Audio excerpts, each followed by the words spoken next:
नमस्कार, India news देख रहे हैं आप। आपके साथ मैं हूं आयुष सूर्यवंशी। रुख करेंगे सुपरफास्ट खबरों की तरफ। उद्यमियों के लिए शिवराज सरकार का बड़ा फैसला। फूड प्रोसेसिंग यूनिट लगाने के लिए मिलेगा अनुदान, कच्चा माल और बाजार।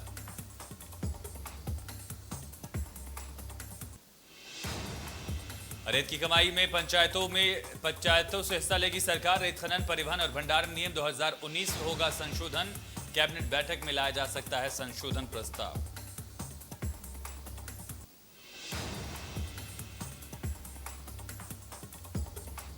मध्य प्रदेश की राज्यपाल आनंदीबेन पटेल हवाई मार्ग से पहुंची दतिया। हेलीपैड से उत्तर प्रदेश के झांसी की रवाना हुई राज्यपाल। वृक्षारोपण कार्यक्रम में होंगी शामिल।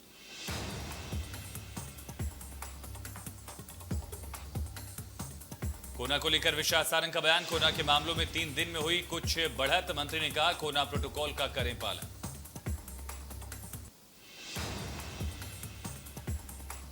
विश्वास सारंग ने कहा कोरोना गया नहीं है, कोताही होगी तो बढ़ेंगे केस। मंत्री ने नेमावर की घटना को लेकर कमलनाथ को घेरा।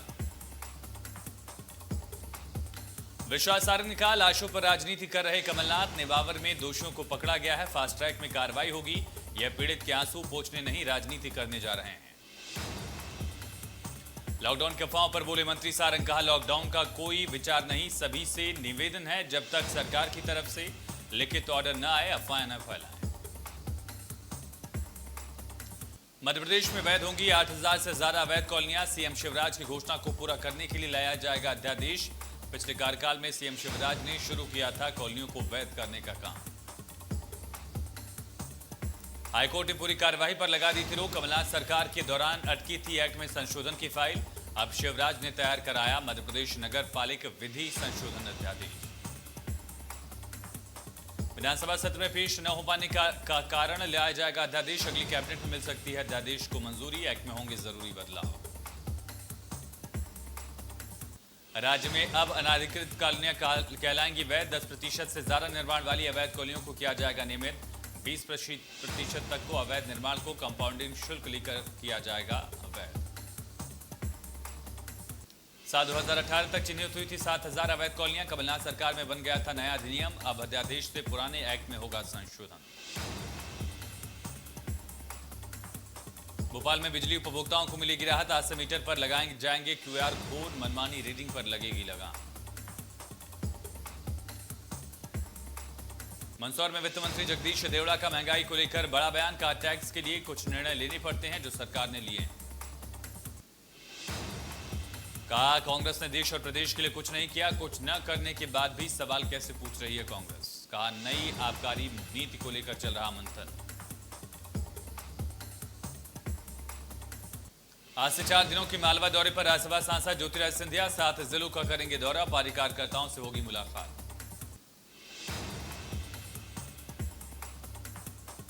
छत्तीसगढ़ में महतारी दुलार योजना में प्रदेश के 3365 विद्यार्थियों का चयन। कोरोना से पालकों को खो चुके बच्चों को निःशुल्क शिक्षा देने की योजना। बच्चों की मंशा अनुसार सरकारी इंग्लिश मीडियम स्कूलों में भी दिया जा रहा प्रवेश। योजना के तहत सरकार देगी स्कॉलरशिप, उठाएगी पढ़ाई का खर्चा। रायपुर जिले में 850 बेसहारा बच्चों का हुआ प्रवेश। 295 बच्चे सरकारी और 555 बच्चों को निजी स्कूलों में दिया गया प्रवेश। पहली बार छत्तीसगढ़ आए भारतीय ओलंपिक संघ के महासचिव राजीव मेहता ने छत्तीसगढ़ ओलंपिक संघ के महासचिव गुरुचरण सिंह की सराहना की। राजू ने कहा कोरोना काल में छत्तीसगढ़ ओलंपिक संघ ने कई खेलों का आयोजन किया। उनके कार्यकाल में खिलाड़ियों को नई दिशा मिल रही है।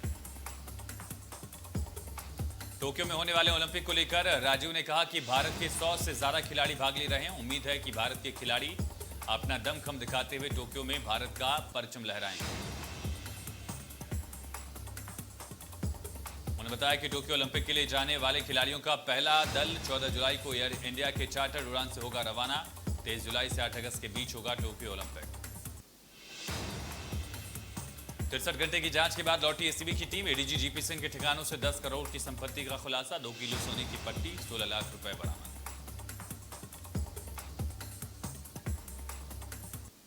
विवादों में आई वेब सीरीज सत्यनारायण कथा। भोपाल सांसद साध्वी प्रज्ञा ठाकुर ने दी डायरेक्टर साजिद नाडियावाल को खुली चेतावनी।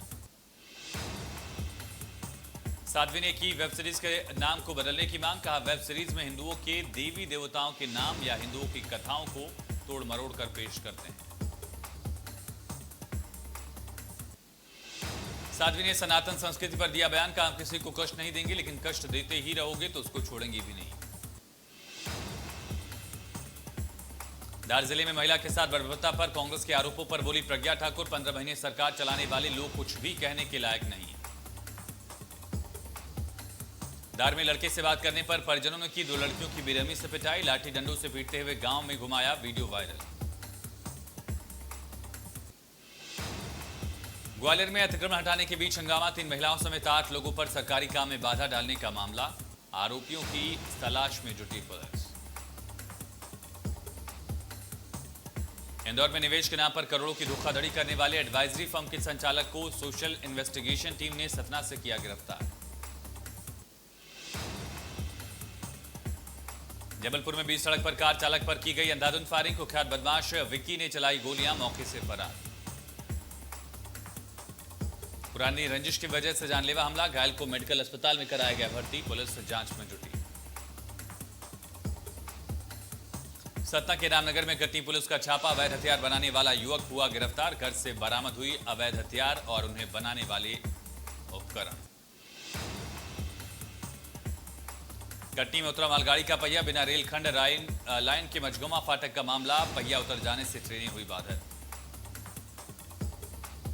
कटनी में चोरों ने दुकान में लगाई आग। लाखों का सामान था। चोरी करने में नाकाम होने के बाद गुस्से में लगाई आग।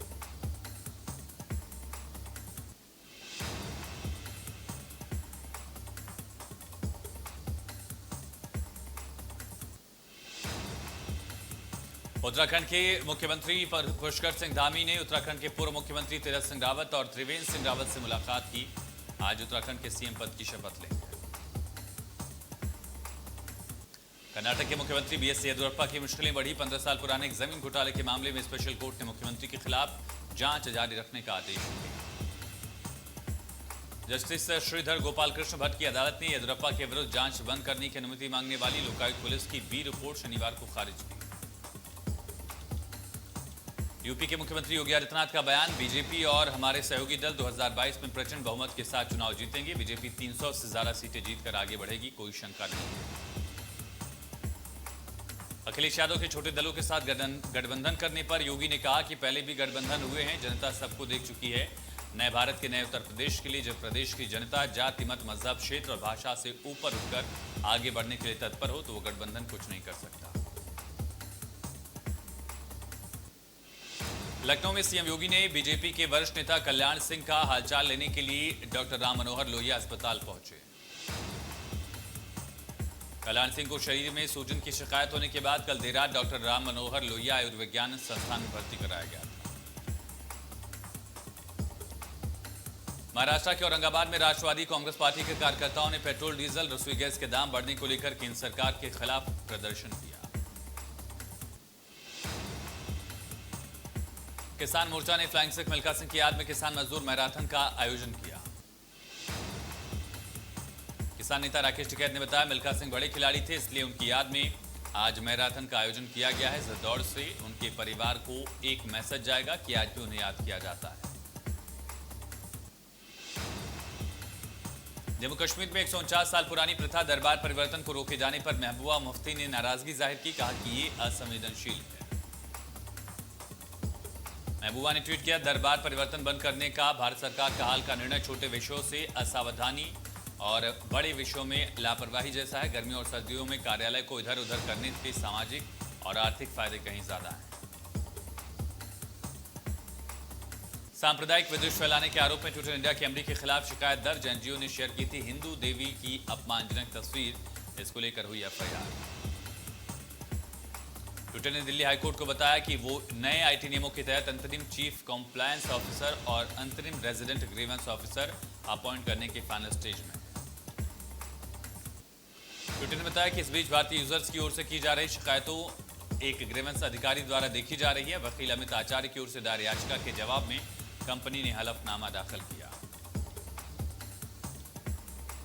डब्ल्यूएचओ ने हाल में दुनिया को कोरोना के डेल्टा वेरिएंट को लेकर आगाह किया और कहा कि डेल्टा वेरिएंट के दूसरे वेरिएंट के मुकाबले ज्यादा खतरनाक और संक्रामक होने का अंदेशा है। आईसीएमआर की स्टडी में कोविशील्ड के 2 डोज लेने वालों लोगों के 16.1% नमूनों में एंटीबॉडी नहीं मिली। इसके साथ ही स्टडी में सामने आया संक्रमित होने वाले लोगों के लिए डोज भी पर्याप्त हो सकती है। एशिया में भारत के बाद कोरोना की सबसे ज्यादा मार तुर्की पर पड़ी। यहां संक्रमण के अब तक कुल 54 लाख से ज्यादा केस सामने आए। ईरान में भी कोरोना की तबाही। यहां अब तक संक्रमण के 33 लाख से ज्यादा मामले सामने आए। 84,516 की मौत। फिलहाल करीब 2.5 लाख एक्टिव केस। इंडोनेशिया चौथा देश है एशिया में जहां कोरोना के मामले लगातार बढ़े हैं। यहां अब तक कुल 22 लाख से ज्यादा केस मिले। 49,000 से ज्यादा की मौत हुई। सरकारी पैनल के वैज्ञानिक का दावा। कहा कोरोना की दूसरी लहर की तुलना में तीसरी लहर में आधे हो सकते हैं केस। वैज्ञानिक प्रोफेसर मनिंदर अग्रवाल ने कहा अगर कोरोना को लेकर सही व्यवहार नहीं किया गया तो अक्टूबर नवंबर में तीसरी लहर आ सकती है। महाराष्ट्र के पालघर में भारत केमिकल्स की फैक्ट्री में विस्फोट से घायल लोगों को अस्पताल में कराया गया भर्ती। आग लगने की वजह अज्ञात। 24 घंटे में देश में कोरोना की 63,87,000 से ज्यादा वैक्सीन लगाई गई, जिसके बाद कुल वैक्सीनेशन का आंकड़ा 35 करोड़ के पार हो चुका है। शनिवार को 57 लाख से ज्यादा लोगों को वैक्सीनेट किया गया। 18 से 44 साल के 28 लाख से ज्यादा लोगों को पहला और 3 लाख को दूसरा डोज दिया गया। भारत में कल कोरोना वायरस के लिए 18,38,490 सैंपल टेस्ट किए गए। अब तक कुल 41 करोड़ 82 लाख से ज्यादा सैंपल टेस्ट। भारत में 43,071 नए मामले आने के बाद कुल पॉजिटिव मामलों की संख्या 3,05,45,433 हुई। कुल मौतों की संख्या 4 लाख के पार। 52,299 नए डिस्चार्ज के बाद कुल डिस्चार्ज की संख्या 2,96,00,000 के पार। एक्टिव मामलों की संख्या 4,85,000। दिल्ली में 24 घंटे में कोरोना वायरस के 86 नए मामले सामने आए। 106 रिकवरी हुई और 5 लोगों की कोरोना से मौत हुई। छत्तीसगढ़ में शनिवार को 294 नए केस, 581 लोग रिकवर, 3 लोगों की मौत। अब तक 9,95,000 से ज्यादा संक्रमण। छत्तीसगढ़ में कोरोना टीकाकरण का आंकड़ा 1 करोड़ के पार। स्वास्थ्य विभाग के मुताबिक प्रदेश में पहली और दूसरी दोनों खुराक को मिलाकर अब तक 1,46,995 टीके लगाए गए। देश के 10 राज्यों में पूर्ण लॉकडाउन जैसी पाबंदियां। पश्चिम बंगाल, हिमाचल प्रदेश, झारखंड, छत्तीसगढ़, ओडिशा, कर्नाटक, तमिलनाडु, मिजोरम, गोवा और पुडुचेरी इसमें शामिल। जोधपुर में यशस्वी सोनी नाम का मिनिएचर आर्ट के लिए इंडिया बुक ऑफ रिकॉर्ड में दर्ज हुआ इनका नाम। यशस्वी सोनी को 7 साल की उम्र में मिनिएचर आर्ट में दिलचस्पी थी। सोनी की छोटी चीज पर उम्मीद भवन बनाने में 30 से 40 मिनट लगते हैं। पेट्रोल की कीमत दिल्ली और कोलकाता में भी शतक मारने की बेहद करीब। कोलकाता में आज पेट्रोल 99 रुपए के पार, डीजल 92 रुपए प्रति लीटर बिका। तेल कंपनियों ने रविवार को एक बार फिर पेट्रोल डीजल की कीमतें बढ़ाई। आम आदमी की परेशानी और बढ़ी। चेन्नई में पेट्रोल 100 रुपए के पार, डीजल की कीमत 93 रुपए 91 पैसे। उत्तर भारत के राज्यों में पारा सामान्य से 7 डिग्री ऊपर। एक तरफ मानसून की बेरुखी से किसानों के माथे पर चिंता की लकीर। 7 जुलाई तक देश को ऐसी ही गर्मी का सामना करना पड़ेगा। 7 जुलाई के बाद बंगाल की खाड़ी में कम दबाव का क्षेत्र बनने की संभावना। उम्मीद है कि इसके बाद मानसून फिर से रफ्तार पकड़ेगा। जापान में शिजुओका प्रांत के समुद्र तटीय शहर अटामी में मूसलाधार बारिश के बाद कई जगहों पर भूस्खलन से 2 लोगों की मौत, 20 लापता। मौसम बिगड़ने के कारण 35,000 से ज्यादा लोग प्रभावित। महाराष्ट्र के पालघर में शनिवार रात भारत केमिकल प्लांट में अचानक विस्फोट हुआ। घटना में कई लोग घायल, इलाज जारी। भारतीय महिला क्रिकेट टीम की कप्तान मिताली राज ने रचा इतिहास। बनी सबसे ज्यादा रन बनाने वाली क्रिकेटर। मिताली ने बनाए हैं 10,000 से ज्यादा रन। हत्या के आरोप में सजा काट रहे रेसलर सुशील कुमार ने जेल में टीवी रखने की मांग की इजाजत। जेल अधिकारियों ने बताया रेसलिंग के अपडेट्स के लिए सुशील ने मांगी है टीवी। एक्टर विकी कौशल अपनी अपकमिंग फिल्म में एक सिंगर के रोल में नजर आएंगे। फिल्म में उनके अपोजिट मानुषी छिल्लर हैं और इस फिल्म का टाइटल अभी तय नहीं हुआ।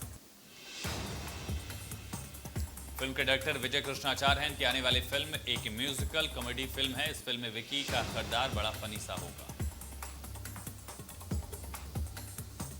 सत्यमेव जयते फिल्म की कमर्शियल सक्सेस को ध्यान में रखते हुए इसके दूसरे पार्ट का प्लान किया गया है। इसकी कहानी का पहले पार्ट से कोई संबंध नहीं होगा, ये बिल्कुल अलग होगा। सत्यमेव जयते 2 में जॉन अब्राहम डबल रोल में है। ये उनके करियर का पहला डबल रोल है। एक रोल में वो सीधे साधे हैं, दूसरे रोल में उनका एक्शन दिखेगा। टाइगर श्रॉफ इन दिनों अपनी अपकमिंग फिल्म गणपत की तैयारियों में जुटे हुए हैं। डायरेक्टर विकी बहल की इस फिल्म में टाइगर एक बॉक्सर की भूमिका में नजर आएंगे। बताया जा रहा है कि फिल्म 2 पार्ट में आएगी। फिल्म के पहले पार्ट में टाइगर के अपोजिट कृति सनन नजर आएंगी, वहीं इसके दूसरे पार्ट में टाइगर के अपोजिट नूरा फतेही को फाइनल किया गया था। रिपोर्ट्स के मुताबिक मेकर्स नूरा की जगह कृति की बहन नूपुर सेनन या किसी नई एक्ट्रेस को कास्ट करने पर विचार कर रहे हैं।